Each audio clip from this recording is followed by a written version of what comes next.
fayraska corona iyo cudurka ka dhasha ee COVID-19 wuxuu ku dhacay dad ka badan 1 milyan oo qof oo ku kala nool qaaradaha adduunka. haddana Soomaaliya ayuu soo gaaray. fadlan iska ilaali qoyskaaga oo ka ilaali bulshadaada. calaamadaha ugu badan ee aad ku garan karto waa qufac qallalan, neefta oo ku dhibta, qandho daran, laakiin dadka qaar halis weyn ayay ku tahay, gaar ahaan duqeyda iyo kuwa horay u xanuunsanaa. fayraska waxaa badanaa si fudud la isugu kala gudbiyaa dhibcaha ka soo baxa marka qofka cudurka qaba uu hadlo, qufaco ama hindhiso. dhibcahaasi waxay afka ama sanka ka geli karaan dadka meeshaasi ka agdhow, sidaasina waxa ay ku qaadi karaan cudurka.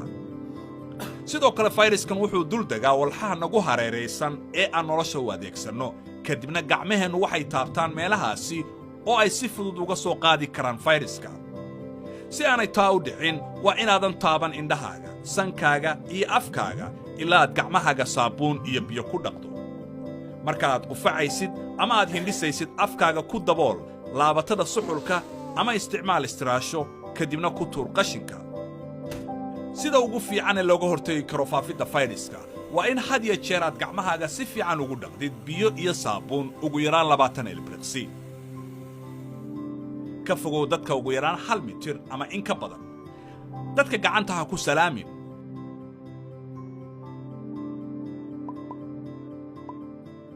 ha tagin goobaha dadka badan sida maqaayadaha shaaha, shaleemooyinka, garoomada kubadda iyo hoteelada. guriga joog haddii aysan xaaladaada caafimaad fiicnayn.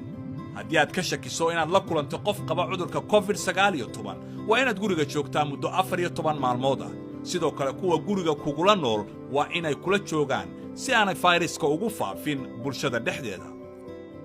haddii aad dareentid in neeftu ay ku dhibayso, fadlan wac nambarka caawinta dawladda ee 449. la soco oo raac tilmaamaha hay'adaha caafimaadka dalka iyo habraacyada ay dawladdu u soo saarayso sida joogtada ah. cudurkani waa dhab, waa xaqiiq jirta, ma laha dal gaar ah ama cimilo u gooni ah. waa laga hortagi karaa, balse daawadiisa weli dunida ma soo saarin.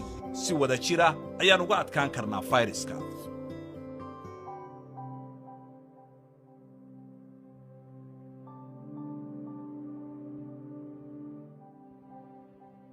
fariintan waxaa idin soo gudbinaysaa dawladda Soomaaliya